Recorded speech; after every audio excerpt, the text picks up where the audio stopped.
Hello, my name is Sarah, and I'm doing this video for my Ethics and Advocacy class for my education degree.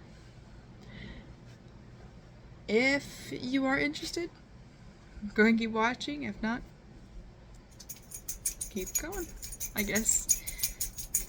When we're in this assignment, we are talking about people's different characteristics. In conversation, when someone is asked to describe another, a lot of things that are brought up are compassion and courtesy and stuff like that, how they describe those people. And there are 4 different domains for this. There is civic, moral, performance, and intellectual. Now I'll start from the back front. For intellectual, for me, I believe that a trait that I connect more in that aspect is curiosity. I tend to ask people too many questions. For example, I had a coworker, she was Muslim, and I didn't know much about it. So I kept bombarding her with different questions. Like, can you help me understand this? Or why this is part of the custom? And she just word vomited all of the information. I was like, if I ever ask too many questions, go ahead and just tell me to go away. She was like, no, you're good, I love talking about this.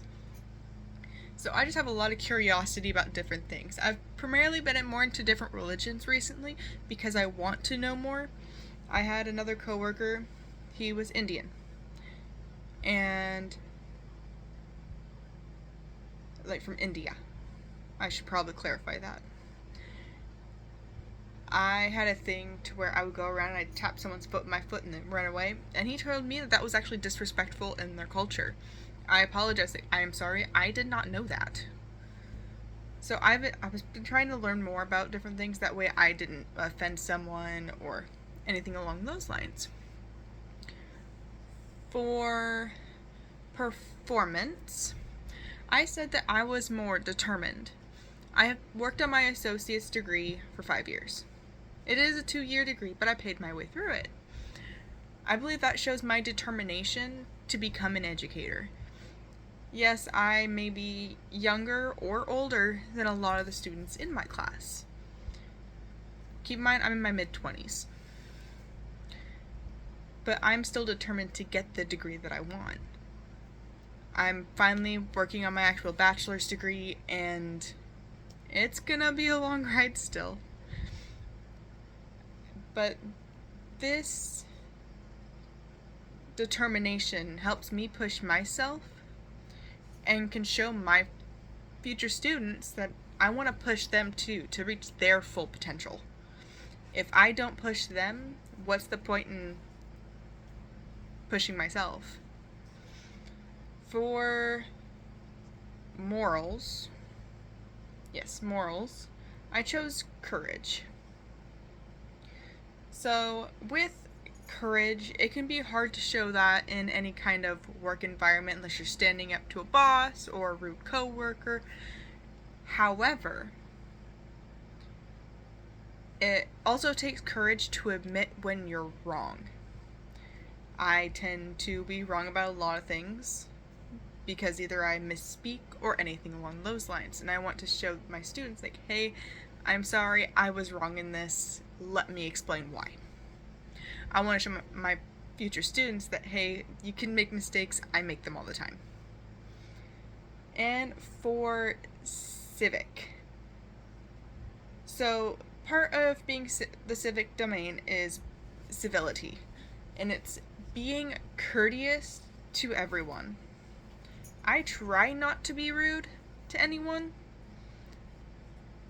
unless there's specific circumstances to where I need to be for them to either calm down in a sense, or because they're not hearing me. Unless you're rude to me, I'm not going to be rude to you. I don't see a point in that. So out of all of those, I think curiosity would be more important as an educator, for the simple fact that if I'm not curious about my students, they're not going to be curious about what I'm teaching them. It's kind of like a give and take kind of situation. So those are all those that I think I belong with, or that I think represent me. Now, so there was one thing that was brought up as well, and that's character formation. So character formation is pretty much states that being who you are is like a lifelong journey. We are always changing. Our interests always change. For example, my favorite color used to be pink. Now I despise the color pink on me. I apologize, my AC just turned on. So everyone changes over time, so does that formation. One of the things that I've read says, and I quote, "Character formation is a lifelong journey that shapes our interactions, decisions, and overall quality of life."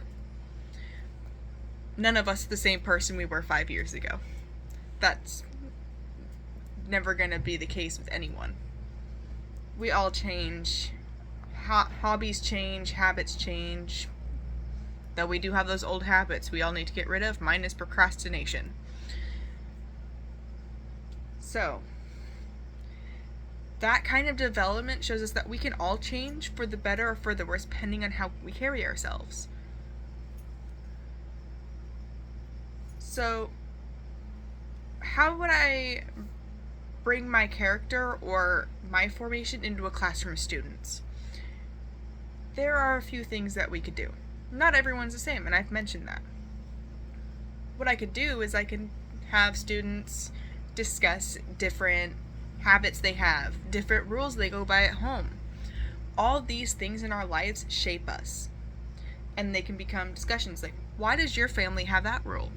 Or, why do you choose to do things at this time rather than this time? These different habits. Or, hey, why do you fidget so much? I used to fidget with my fingers all the time. I used to just scratch my side of my thumb. Why do you do that? My own was anxiety. My anxiety was super bad. So I think having them discuss these things could become helpful. Another thing that could help integrate this more is like a compare and contrast kind of situation, similar to a debate, if you will. Have the students pick a few different, let's say, household rules that they have. And we can debate whether these are good or bad rules. Keep in mind that it's not something I would actually do because it can undermine the parents. It was just an example.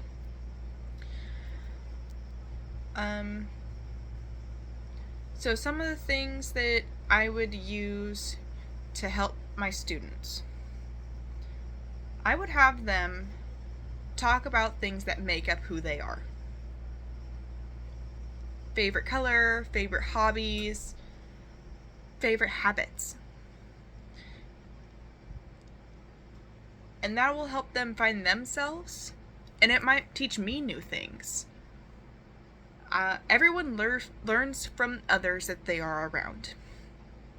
Similar to how I learned about the Muslim culture from my coworker.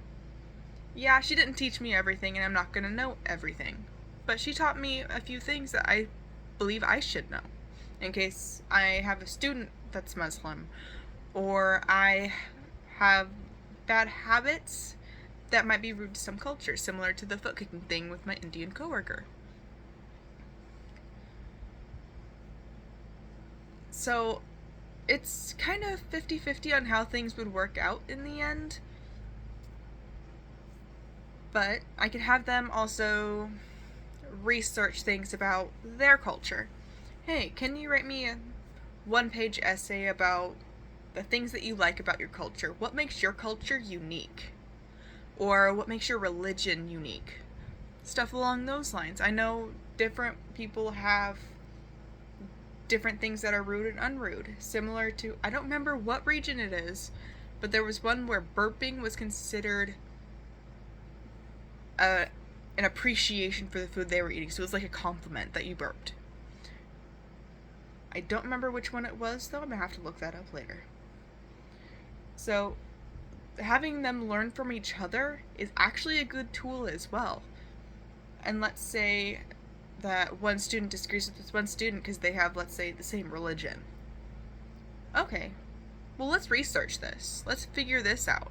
Or, hey, let's talk to this teacher. I know that they know a lot about this religion. Stuff like that. That way they can get first-hand sources, and they might be able to learn something new on top of it, and then write a question, answer questions about it, or stuff like that. Anyway, my name is Sarah, and those are my takes on character building within a classroom as a future teacher with future students.